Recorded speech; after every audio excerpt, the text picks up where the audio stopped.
نحمده ونصلي على رسوله الكريم أما بعد فأعوذ بالله من الشيطان الرجيم بسم الله الرحمن الرحيم الحمد لله رب العالمين الرحمن الرحيم مالك يوم الدين صدق الله العظيم۔ محترم و مکرم بزرگان دین اور میرے دینی بھائیوں، اس سے پہلے والی مجلس کے اندر ہمارے سامنے یہ بات آ چکی تھی کہ آپ علیہ الصلاۃ والسلام کے اوپر سب سے پہلے وحی کس طریقے سے نازل ہوئی تھی اور اس موقع سے آپ علیہ الصلاۃ والسلام کو کس شدت کے ساتھ جو ہے ان کو تکلیف ہوئی تھی اور کتنی مشقت کے ساتھ انہوں نے اس پہلی وحی کو جو ہے اپنے دل کے اندر محفوظ کیا تھا۔ وہ ساری بات ہمارے سامنے آ چکی تھی کہ غار حرا کے اندر آپ علیہ الصلاۃ والسلام جو ہے خلوت گزینی کے لیے جایا کرتے تھے اور عبادت کے لیے اپنے اللہ کو راضی کرنے کے لیے اس غار کے اندر جایا کرتے تھے۔ چنانچہ اسی غار کے اندر ایک دن آپ علیہ الصلاۃ والسلام کے سامنے حضرت جبرائیل امین جو ہے نمودار ہوئے اور ان کو جو ہے اقرا کی پہلی 5 آیتیں جو ہے ان کو پڑھنے کی تلقین کی۔ یہ ساری بات ہمارے سامنے ہو چکی۔ اس کے بعد ہمارے سامنے ایک اور بات آئی تھی کہ اس وقت آپ علیہ الصلاۃ والسلام جب ان کی پہلی مرتبہ حضرت جبرائیل سے چونکہ ملاقات ہوئی تھی، اس وجہ سے وہ تھوڑے سے ڈر گئے تھے اور گھبرا گئے تھے اور فوراً اپنے گھر پہنچے اور حضرت خدیجہ الکبریٰ رضی اللہ تعالی عنہا کے سامنے پورے قصے کو جو ہے سنایا۔ چنانچہ حضرت خدیجہ الکبریٰ رضی اللہ تعالی عنہا نے جو ان کی پہلی بیوی تھی ان کو تسلی کے کلمات سے جو ہے نوازا اور ان کو اپنی تسلی کے کلمات سے ان کے دل کو مطمئن کیا۔ چنانچہ جب آپ علیہ الصلاۃ والسلام کا دل تھوڑا مطمئن ہو جاتا ہے تو واپس جو ہے اس غار کے اندر آپ علیہ الصلاۃ والسلام کا آنا جانا شروع ہو جاتا ہے۔ تو حضرت خدیجہ الکبریٰ رضی اللہ تعالی عنہا کہ انہوں نے آپ علیہ الصلاۃ والسلام کو جو ہے تسلی کے کلمات دیے۔ تو اس سے ہمیں یہ بات سمجھ میں آتی ہے کہ ہمارے گھر کی جو مستورات ہیں اور جو عورتیں ہیں کہ جب ان کے خاوند اور جب ان کے شوہروں کو جو ہے اس طریقے سے کبھی غم کی حالت میں اور بے چینی کی حالت میں دیکھے تو ان کو جو ہے تسلی کے کلمات سے نوازے۔ کبھی ایسا ہوتا ہے کہ شوہر جو ہے اپنے کاروبار سے تھکا ماندہ آتا ہے اور یا کوئی اور پریشانی لاحق ہوتی ہے جس کی وجہ سے ان کی طبیعت کے اندر نشاط نہیں ہوتا ہے اور تھوڑے سے مغموم نظر آتے ہیں، تو اس موقع سے ان عورتوں کو چاہیے کہ وہ اپنے شوہروں کی جو ہے غم گزاری کرے اور ان کے دل کی تسلی کے لیے چند کلمات کہے۔ چنانچہ حضرت خدیجہ الکبریٰ کے اس عمل سے ہمیں یہ بات سمجھ میں آتی ہے۔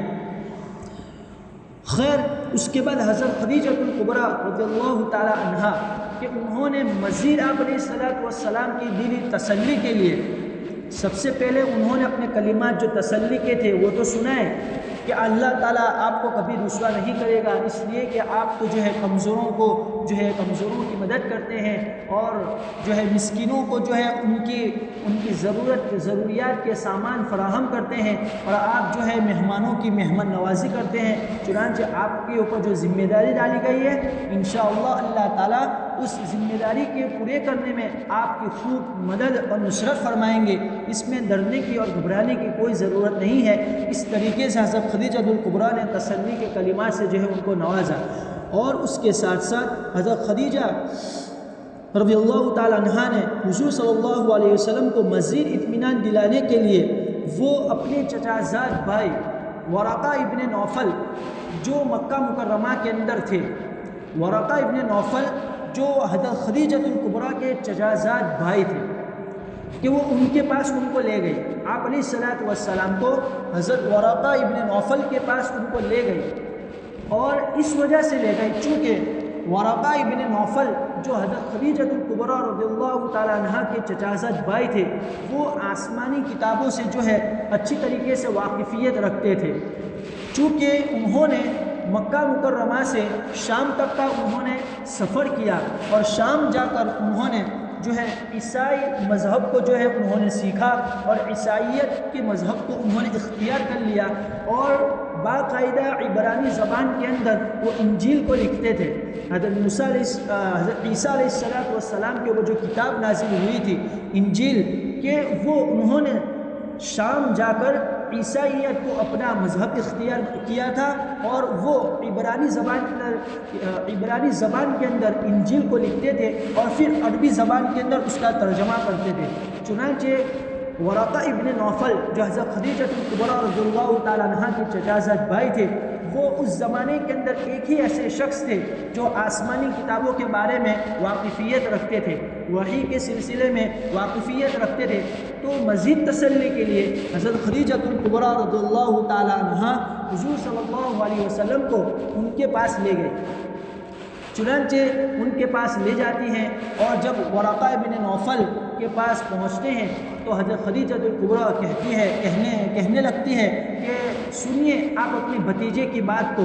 چنانچہ حضور صلی اللہ تعالیٰ علیہ وسلم اپنے اس پورے قصے کو ورقہ ابن نوفل کے سامنے جو ہے رکھتے ہیں اور ان کو سناتے ہیں کہ اس طریقے سے میرے اوپر وحی نازل ہوئی اور اس طریقے کا فرشتہ میں نے دیکھا اور غار حرا کے اندر نمودار ہوا تھا۔ چنانچہ جیسے ہی ورقہ ابن نوفل حضور صلی اللہ تعالیٰ علیہ وسلم کی زبان سے اس قصے کو اور اس وحی کے ماجرے کو جو ہے سنتے ہیں، فوراً وہ کہنے لگتے ہیں کہ یہ تو وہی فرشتہ ہے کہ جو حضرت موسیٰ علیہ السلام کے پاس وحی لے کر آتا تھا، حضرت عیسیٰ کے پاس وحی لے کر آتا تھا، یہ تو وہی فرشتہ ہے جس کے متعلق آپ مجھے کہہ رہے ہیں۔ چنانچہ حضرت ورقہ ابن نوفل فوراً سمجھ گئے اور انہوں نے فوراً پہچان لیا اور فوراً سمجھ گئے کہ یہ تو وہی وحی کی بات کر رہے ہیں جن کے متعلق انجیل کے اندر بھی لکھا ہوا تھا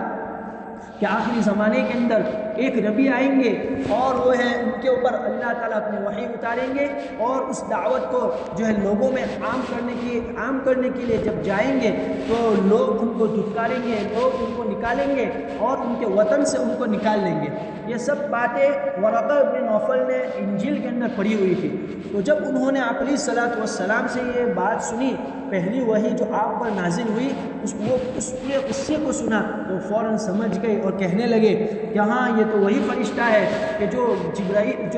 جبرائیل جو موسیٰ کے پاس آتا تھا اور عیسیٰ کے پاس جو آتا تھا، یہ تو وہی فرشتہ ہے۔ چنانچہ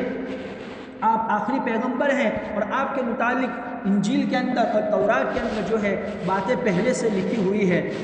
تو انہوں نے اس موقع سے کہا کہ کاش وہ اس وقت چونکہ بہت بوڑھے ہو چکے تھے، ورقہ ابن نوفل اس وقت تو اپنی عمر کی انتہا کو پہنچ چکے تھے، اور لکھنے والوں نے لکھا ہے کہ آخری زمانے میں ان کی بینائی بھی جو ہے ختم ہو گئی تھی اور ان کی بینائی بھی چلی گئی تھی۔ اور اس موقع سے انہوں نے اظہار کا افسوس کرتے ہوئے کہا کہ کاش میں اس وقت زندہ رہوں جس وقت آپ اس وحی کو لے کر لوگوں کے پاس جائیں گے اور لوگوں کو اس کی دعوت دیں گے اور لوگوں کو اللہ تبارک و تعالیٰ کے احکامات کی طرف بلائیں گے اور ان کو اس کی دعوت پہنچائیں گے۔ اگر میں اس وقت زندہ رہوں گا تو میں آپ کی خوب مدد کروں گا، مجھ سے جتنا ہو سکے گا میں نصرت کرنے میں اور مدد کرنے میں کمی نہیں کروں گا۔ چنانچہ ورقہ ابن نوفل چونکہ وہ پہچان گئے تھے کہ یہ آخری نبی ہے،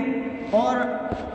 ان کو یہ بھی معلوم تھا کہ آخری وقت کے اندر جو نبی آئیں گے وہ جب دعوت لے کر جائیں گے لوگوں کے پاس، اللہ کی پہچان کرانے کے لیے جائیں گے تو لوگ ان کو نکال دیں گے، ان کو وطن سے بے وطن کر دیں گے۔ تو مزید انہوں نے یہ بات بھی کہی آپ علیہ السلام سے کہ آپ کو جو ہے اس دعوت کے نتیجے میں بہت ساری تکالیف کا سامنا کرنا پڑے گا، لیکن اس کے اوپر اللہ تبارک و تعالیٰ کی طرف سے آپ کو مدد اور نصرت بھی آئے گی، اور یہاں تک وہ لوگ آپ کو تکلیف پہنچائیں گے کہ ایک وقت آئے گا کہ وہ آپ کو اپنے وطن سے بھی نکال لیں گے۔ تو اس وقت آپ علیہ السلام نے جب یہ بات سنی تو فوراً تعجب سے بول اٹھے کہ اوا مخرجیہم، کہ کیا وہ لوگ مجھے میرے وطن سے بھی نکال دیں گے؟ تو اس وقت ورقہ ابن نوفل نے کہا کہ جی ہاں آپ کو ضرور نکالیں گے۔ آپ علیہ السلام نے کہا کہ کیوں مجھے نکال دیں گے؟ تو اس وقت ورقہ ابن نوفل نے جواب میں یہ بات کہی کہ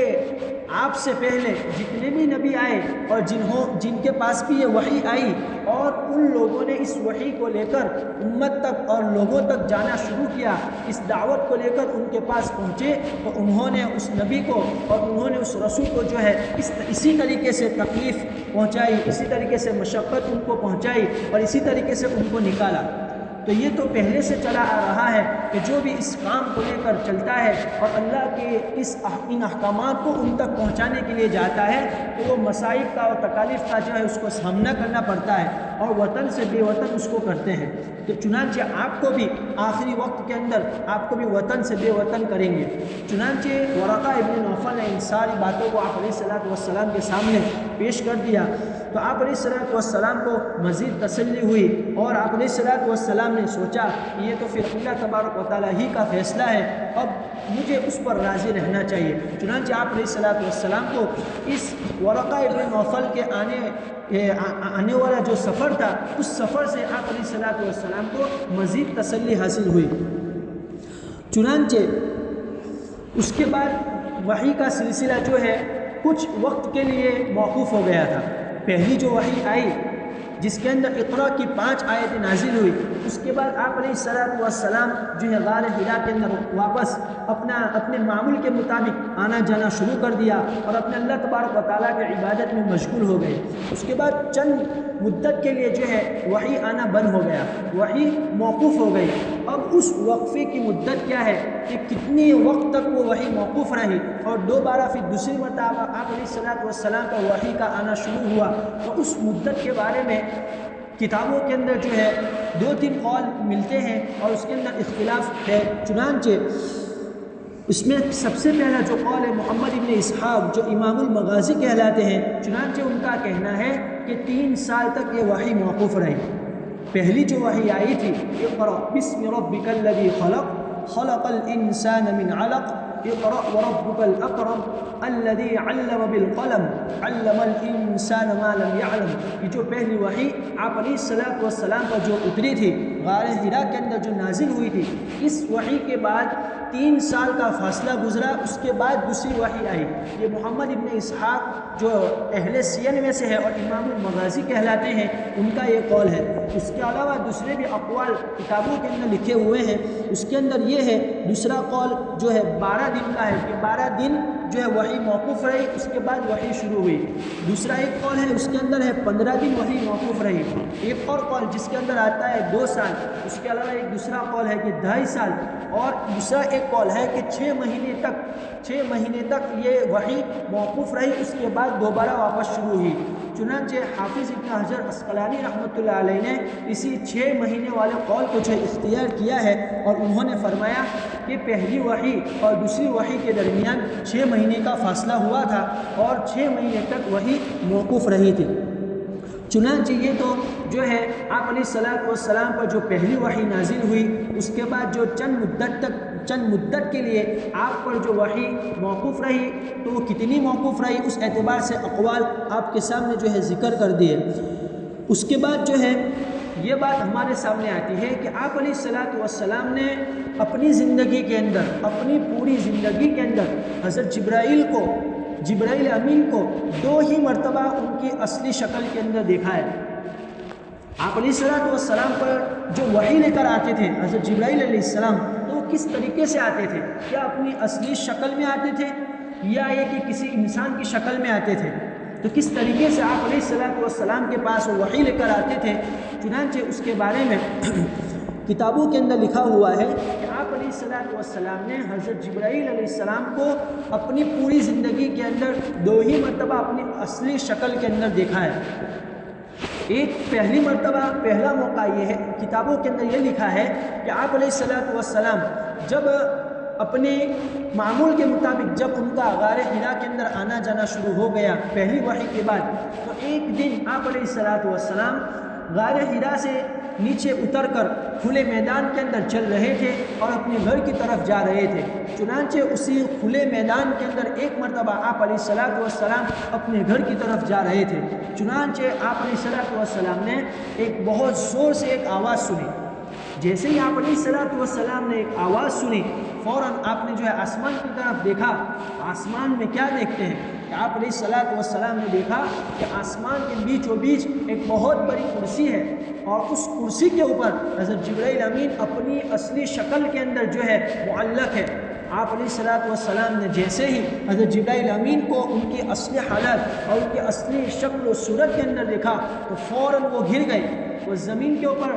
کے پر جو ہے گر گئے اور ان سے رہا نہیں گیا، چنانچہ تھوڑی دیر وہ سوئے رہے۔ جب ان کو افاقہ ہوا تو آپ علیہ الصلاۃ والسلام فوراً اپنے گھر کی طرف دوڑتے ہیں اور واپس اپنے گھر کو تشریف لے جاتے ہیں، اور اس وقت بھی حضرت خدیجہ الکبریٰ کے سامنے اس پورے ماجرے کو، اس پورے واقعے کو سناتے ہیں۔ لیکن اس سے پہلے کہ آپ علیہ الصلاۃ والسلام جیسے ہی اپنے گھر پہنچتے ہیں تو فوراً کہنے لگتے ہیں کہ دثرونی، کہ مجھے کملی ہو رہا ہو، مجھے چادر ہو رہا ہو، مجھے چادر ہو رہا ہو۔ یہ دوسرا موقع تھا آپ علیہ الصلاۃ والسلام کا حضرت خدیجہ الکبریٰ کو اس طریقے سے کہنے کا۔ پہلا تو آپ علیہ الصلاۃ والسلام کے اوپر جب وحی نازل ہوئی تھی تو آپ علیہ الصلاۃ والسلام نے فرشتے کو غار حرا میں دیکھ کر جو ہے گھبراہٹ کے مارے اپنے گھر پہنچے اور فوراً کہا تھا زملونی۔ لیکن یہ دوسرا موقع کہ جب آپ علیہ الصلاۃ والسلام نے حضرت جبرائیل امین کو جو ہے اپنی اصلی شکل کے اندر آسمان کے اوپر کرسی کے اوپر معلق دیکھا تو اس وقت گھبرا گئے اور زمین کے بل گر گئے، اور اٹھنے کے بعد فوراً گھر پہنچتے ہی کہنے لگے دثرونی، کہ مجھے تم کمرے ہو رہا ہو، مجھے تم چادر ہو رہا ہو۔ چنانچہ حضرت خدیجہ الکبریٰ نے اس موقع سے بھی آپ علیہ الصلاۃ والسلام کو جو ہے چادر اوڑھائی اور گھر کے اندر جو موجود کپڑا تھا وہ آپ علیہ الصلاۃ والسلام کے اوپر ڈال دیا۔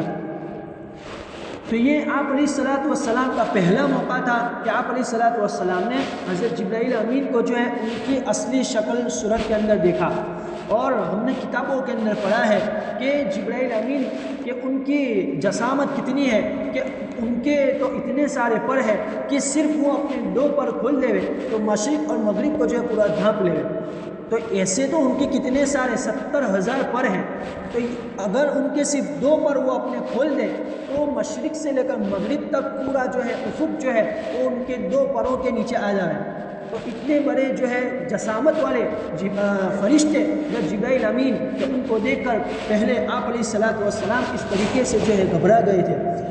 اور اس کے بعد یہ تو پہلا موقع تھا آپ علیہ الصلاۃ والسلام کا جبرائیل امین کو ان کی اصلی شکل کے اندر دیکھنا۔ اس کو اللہ تبارک و تعالیٰ نے سورہ تکویر کے اندر بیان کیا ہے وَلَقَدْ رَآهُ بِالْأُفُقِ الْمُبِينِ۔ دوسرا جو موقع آپ علیہ الصلاۃ والسلام نے حضرت جبرائیل امین کو اپنی زندگی کے اندر ان کی اصلی شکل و صورت میں دیکھا وہ یہ تھا اس وقت جب کہ آپ علیہ الصلاۃ والسلام کو اللہ تعالیٰ نے اپنے پاس معراج کے اندر بلایا تھا، تو جبرائیل امین کو جو ہے لینے کے لیے بھیجا تھا۔ چنانچہ جبرائیل امین آپ علیہ الصلاۃ والسلام کو لے کر جو ہے آسمانوں کی سیر کراتے ہوئے جو ہے اللہ تبارک و تعالیٰ کی یہاں لے جا رہے تھے۔ چنانچہ جیسے ہی 7 آسمان کو انہوں نے جو ہے پار کر دیا اور اس کے اوپر چلے گئے تو وہاں ایک درخت آتا ہے سدرۃ المنتہا جس کو کہا جاتا ہے، سورہ نجم کے اندر اس کا تذکرہ بھی موجود ہے۔ چنانچہ جیسے ہی سدرۃ المنتہا کے اوپر پہنچتے ہیں، سدرۃ المنتہا کس کو کہتے ہیں؟ سدرۃ المنتہا ایک بیری کا درخت ہے جس کو ہم گجراتی میں کہتے ہیں بوئڑی نجار، وہ سدرۃ المنتہا کہ وہاں ایک بیری کا درخت ہے جو نہایت حسین اور جمیل درخت ہے۔ تو وہاں پہنچتے ہیں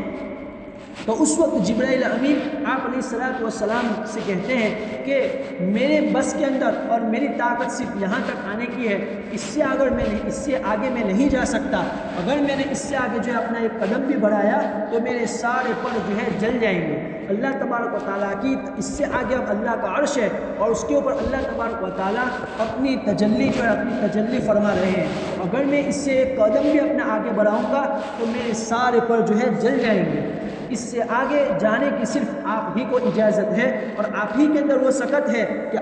کہ اس سے آگے آپ جا سکتے ہیں اور اللہ تبارک و تعالیٰ کے سامنے رہ کر آپ راز و نیاز کی بات کر سکتے ہیں۔ چنانچہ جب حضرت جبرائیل امین نے آپ علیہ الصلاۃ والسلام کو یہ بات کہی تو اس وقت بھی آپ علیہ الصلاۃ والسلام نے جبرائیل امین کو ان کی اصلی شکل و صورت کے اندر دیکھا تھا۔ تو اس کو بھی اللہ تبارک و تعالیٰ نے سورہ نجم کے اندر بیان کیا ہے وَلَقَدْ رَآهُ نَزْلَةً أُخْرَى۔ تو آپ علیہ الصلاۃ والسلام نے کا یہ دوسرا موقع تھا کہ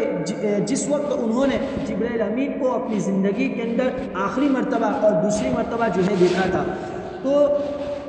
آپ علیہ الصلاۃ والسلام نے جبرائیل امین کو جو ہے ان کی اصلی شکل و صورت میں جو دیکھا وہ اپنی زندگی کے اندر صرف 2 ہی مرتبہ دیکھا تھا۔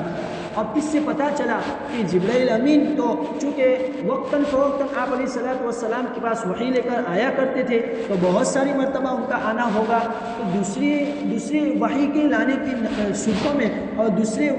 وحی کے دیگر اوقات میں وہ کس طریقے سے آتے تھے، چنانچہ اس کے بارے میں آتا ہے،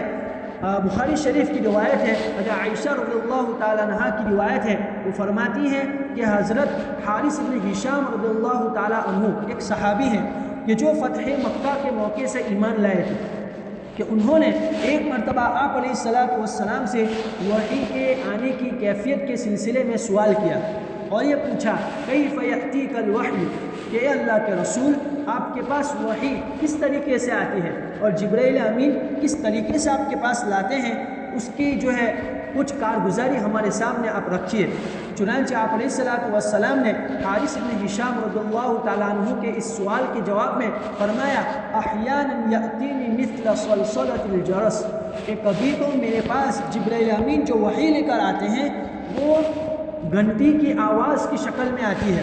جس طریقے سے ہم گھنٹی بجاتے ہیں، بیل بجاتے ہیں، تو اس کی وجہ سے ایک جو مسلسل آواز چلتی ہے اور کانوں کے اندر جو گنگناتی ہے ایک آواز، تو اس طریقے سے جب وحی آتی تھی تو اس طریقے سے مجھے سنائی دیتا تھا۔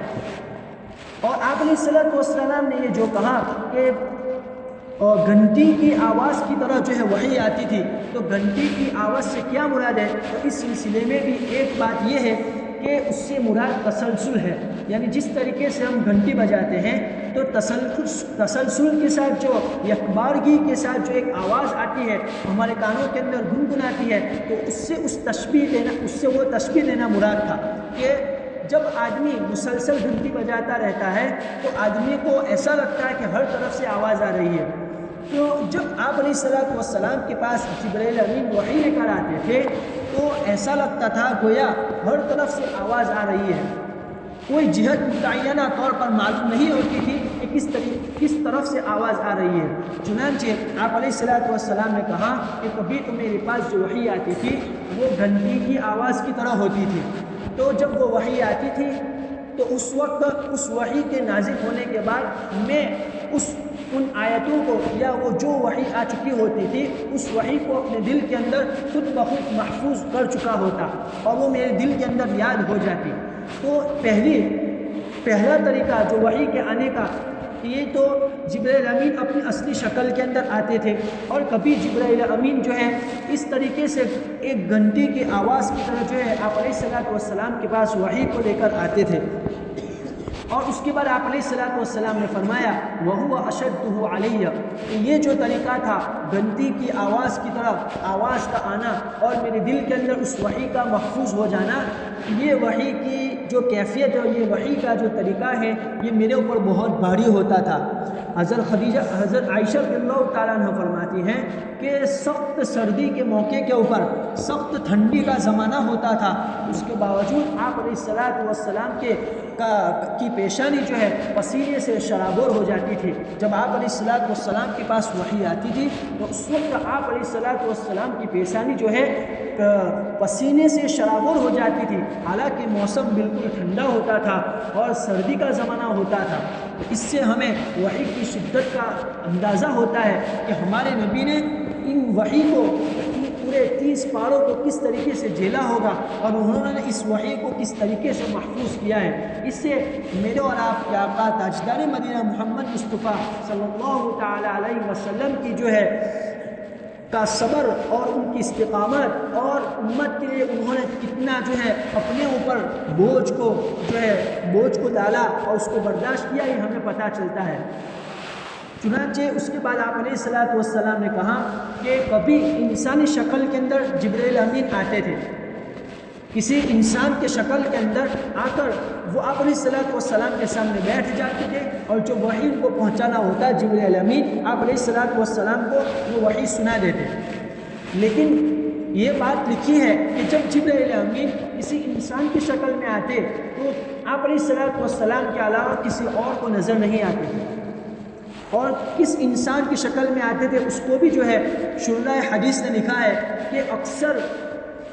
جبرائیل امین جو ہے جو آتے تھے وہ دحیہ کلبی رضی اللہ تعالیٰ عنہ ایک صحابی ہے، ان کی شکل کو اختیار کر کے حضرت جبرائیل امین آپ علیہ السلام کی خدمت میں حاضر ہوتے تھے۔ حضرت دحیہ کلبی کہ اللہ تبارک و تعالیٰ نے ان کو بڑا حسن عطا فرمایا تھا، وہ بڑے حسین اور جمیل تھے۔ ان کے بارے میں کتابوں میں لکھا ہے کہ جب وہ دیگر ممالک کے اندر سفر تجارت کی غرض سے سفر کرتے تھے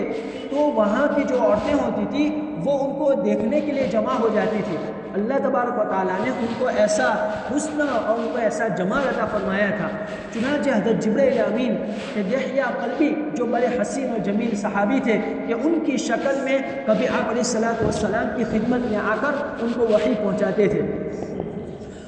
تو حضرت دحیہ کلبی رضی اللہ تعالیٰ عنہ چونکہ بڑے حسین اور جمیل تھے، اس لیے جبرائیل امین ان کی شکل کے اندر آ کر آپ علیہ السلام کو جو ہے وحی پہنچاتے تھے۔ بخاری شریف میں ہے کہ اس کے بعد جو ہے یہ دو طریقے تھے آپ علیہ السلام کے پاس وحی کے آنے کے، یہ سب سے زیادہ یہ دو طریقے اختیار کیے جاتے تھے۔ پہلا طریقہ کہ جبرائیل امین جو ہے وہ خود آتے تھے اور گھنٹی کی آواز کی طرف وہ آواز سے آپ علیہ السلام کو وحی پہنچاتے تھے، اور دوسرا طریقہ یہ تھا کہ انسانی شکل یعنی حضرت دحیہ کلبی رضی اللہ تعالیٰ عنہ کی شکل میں آتے تھے اور آپ علیہ السلام کو جو ہے وحی پہنچاتے تھے۔ ایک مرتبہ حضرت عباس رضی اللہ تعالیٰ عنہ آپ علیہ السلام کی خدمت میں حاضر ہوتے ہیں اور سلام کرتے ہیں، لیکن آپ علیہ السلام اس وقت حضرت دحیہ کلبی رضی اللہ تعالیٰ عنہ کے ساتھ بیٹھے ہوئے ہوتے ہیں، چنانچہ آپ علیہ السلام ان کو جواب نہیں دیتے ہیں۔ تو حضرت عباس رضی اللہ تعالیٰ عنہ کہ ان کے ساتھ ان کے بیٹے بھی ہوتے ہیں، حضرت عبداللہ ابن عباس رضی اللہ تعالیٰ عنہما وہ ان کے ساتھ ہوتے ہیں۔ تو حضرت عباس رضی اللہ تعالیٰ عنہ اپنے بیٹے سے کہنے لگتے ہیں کہ میں نے آپ علیہ السلام کو جو ہے سلام کیا، آپ علیہ السلام نے اس کا مجھے جواب نہیں دیا۔ تو ان کے بیٹے حضرت عبداللہ ابن عباس رضی اللہ تعالیٰ عنہ جو ان کے ساتھ ہوتے ہیں وہ کہتے ہیں کہ کیا آپ کو نظر نہیں آتا ہے کہ آپ علیہ السلام بات کر رہے ہیں، حضرت دحیہ کلبی رضی اللہ تعالیٰ عنہ سے بیٹھے ہیں، ان سے بات کر رہے ہیں، وہ کس طریقے سے آپ کو جواب دیں گے؟ تو اس موقع سے شراح حدیث نے یہاں لکھا ہے کہ عبداللہ ابن عباس جو ان کے بیٹے تھے، حضرت عباس کے جو بیٹے عبداللہ تھے، ان کو تو حضرت دحیہ کلبی نظر آئے، لیکن حضرت عباس رضی اللہ تعالیٰ عنہ کو وہ صحابی جن کی شکل میں حضرت جبرائیل امین وہاں آئے تھے ان کو نظر نہیں آئے تھے۔ وہ سب ماجرا پورا ہو گیا۔ اس کے بعد جب حضرت دحیہ کلبی رضی اللہ تعالیٰ عنہ وہاں سے چلے گئے، اس کے بعد آپ علیہ السلام نے حضرت عباس رضی اللہ تعالیٰ عنہ کو جواب دیا کہ وعلیکم السلام۔ اس موقع سے آپ علیہ السلام نے کہا کہ حضرت دحیہ کلبی نہیں تھے بلکہ جبرائیل امین وحی لے کر آئے تھے ان کی شکل کے اندر، اس لیے میں آپ کو جو ہے آپ کے سلام کا جواب نہیں دے سکا۔ تو اس سے یہ بات سمجھ میں آتی ہے کہ جب جبرائیل امین حضرت دحیہ کلبی رضی اللہ تعالیٰ عنہ کی شکل میں یا کسی اور انسان کی شکل میں آتے تھے تو کسی اور کو نظر نہیں آتے تھے، وہ آپ علیہ السلام ہی کو نظر آتے تھے۔ چنانچہ یہ دو طریقے ہوتے تھے آپ علیہ السلام کے پاس وحی کے آنے کے۔ اب اس کے بعد یہ ہے کہ آپ علیہ السلام کے اوپر سب سے پہلے وحی کون سی آئی، یہ تو ہمارے سامنے آ گیا کہ اقرأ بسم ربک الذی خلق، یہ پہلی 5 آیتیں آئی، لیکن آپ علیہ السلام کے اوپر آخری وحی کون سی تھی؟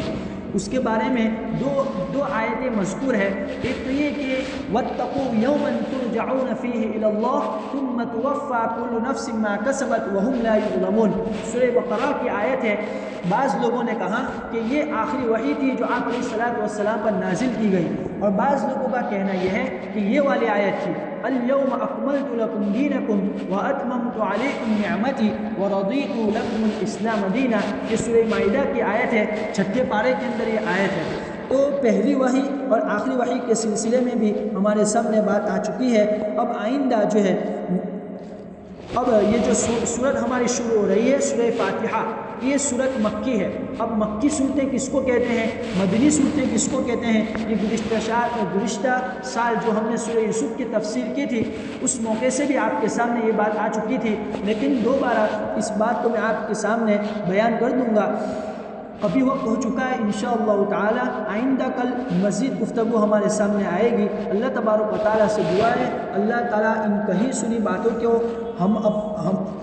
کہی سنی باتوں کو اللہ تعالی ہماری زندگی کے اندر لانے کی توفیق نصیب فرماوے اور قرآن پاک کے اوپر مکمل طور پر عمل پیرا ہونے کی ہم سب کو توفیق اور سعادت نصیب فرماوے. وآخر دعوانا ان الحمد للہ رب العالمین.